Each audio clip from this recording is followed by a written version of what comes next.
Welcome everyone to the latest Coffee Break webinar by RIB CostX. My name is Francesca Nottingham and I'm a CostX consultant in RIB software.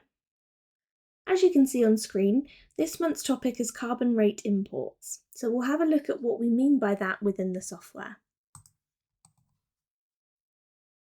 For those of you who don't know what CostX is, or for those who have never used it, CostX is a fully integrated measuring and estimating solution with universal applications, supporting everything from hand-drawn sketches to PDFs, DWGs, all the way through to 3D models, BIM files, and everything in between. As we can see from this matrix, RIB CostX is available in a variety of licenses, ranging from offering all functionality to a fairly limited option depending on your estimating requirements. Delving deeper into each functionality, let's look at the components, breaking down how each of them are cohesive with one another, bringing you an all-in-one service. You have your takeoff options to start with. Whether you're using 3D BIM or 2D drawings, CostX provides accurate data enabling you to utilise this data within your workbook. So our workbooks are just like Excel spreadsheets, but they are our own version. They still have the ability to use formulas and functions, making them very easy to navigate and use. We then have revisions tracking. Now this offers an accurate method of comparing a previous revision with a new one, giving you multiple ways to highlight, identify and quantify any changes, meaning you're always up to date with the latest cost implications. Once you've completed your estimate, you then have the opportunity to produce a report. Now we offer various standard report templates for you to use. Alternatively, you can customise your own report, producing a professional quality output.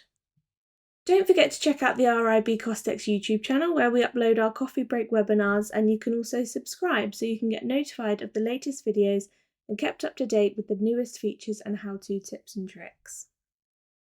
So this month's webinar, as previously mentioned, will be reviewing carbon rate imports. So what do we mean by this? Basically, CostX has the ability to assist in calculating the carbon emissions associated with your project. CostX gives you the means to import the data so you can use it within your estimates and report on this information as well. How do we import these? Well, we treat the data as a rate library so it can be imported in exactly the same fashion as your other libraries.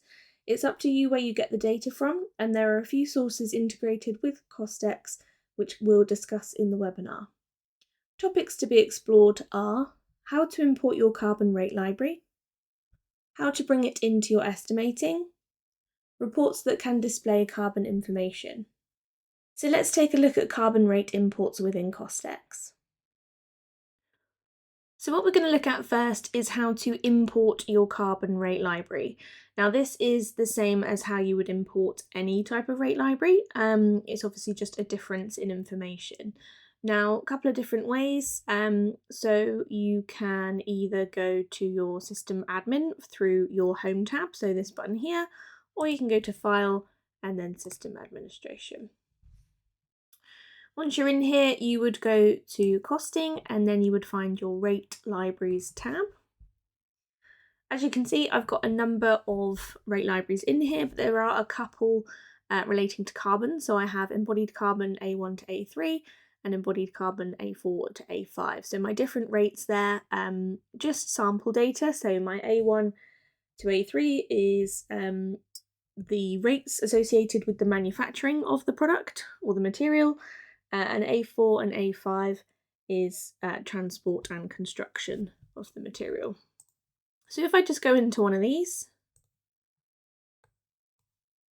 you can see typical rate library. We've got our item code, we've got our description, we've got our group, and we've got our rate, and we've got our unit of measure. So unit of measure is obviously to do with carbon, so the unit is relevant to the carbon emissions per whatever unit, so metre squared or metres, etc. So you can actually edit this in here, so I can edit any rates, I can insert a new rate, I can copy one, I can delete one, so all your usual stuff that you can do with a rate library you can do with your carbon one. So if I come out of here, we've got our import button. So if I choose this drop down menu, I've got a couple of different options here. So the ones relating to carbon are these three actually. So you can import CostX CSV. So if you've got an Excel document that's saved as a CSV file, with carbon data on it, then you can import it that way. You can also use our integrated systems. So if you've got data from Building Transparency's EC3 data, or if you've got a 2050 materials account and you've got your data from there, then you can pull them in as a CSV file using these two options. As you can see from the EC3 data, you can just download information as a CSV once you've set up your credentials as to what you need in your rate library. And same for 2050 materials. You just set up an account and grab the information that you need. So once you've imported it, you will then see it in your rate libraries in your workbook view. So let's just locate this. So here we are, I've got my embodied carbon A1 to A3 and A4 to A5. So what I've done actually in this particular workbook is if I scroll across to the right, I've actually used my user columns to display the data I need. So I've got a column specifically for the manufacturing, and then I've got the totals, and then I've got the transport and the construction, and then the totals as well. So if I head down here, we can see I've got all my data in here, which is being rolled up into this information here. And it's as simple as pulling the data across. So let's head down into my substructure section, for example. If I scroll across, then all I can do is let's just make these columns a bit bigger. I can add in any rates that I need to in my user columns. So for example, I've got this product here, so some concrete. So we need to find some concrete that can be applied. So I'm going to head over to my rate libraries, go to embodied carbon A1 to A3, go to my concrete work, and here we are, I've got my rate, my A1 to A3 rate. Press update, and as you can see, it's worked out my total there. So I've got my quantity times my carbon rate, which has given me my total.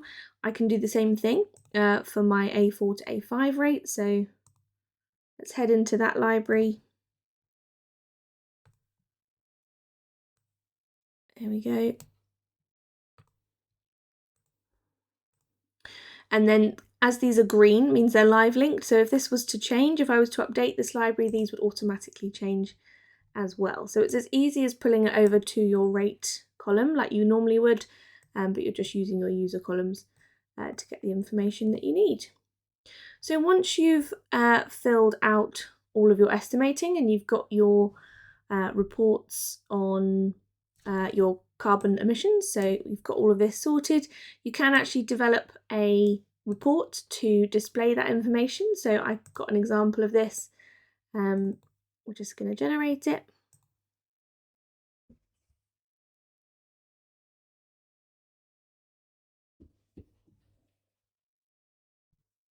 So this displays all the usual information, but as you can see, I've actually got a carbon summary and carbon chart. So let's take a look at those. So my carbon summary is taking each item or each section and displaying the information, the carbon information that I have input, and the total and the percentage against the overall project.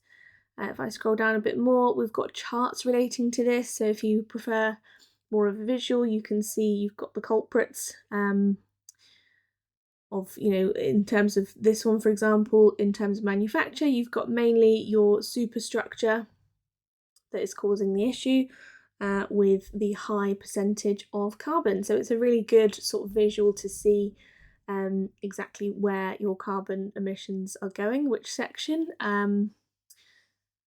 which some companies find important. That's a requirement for them to report this information. So you can have a report like this displaying your carbon information.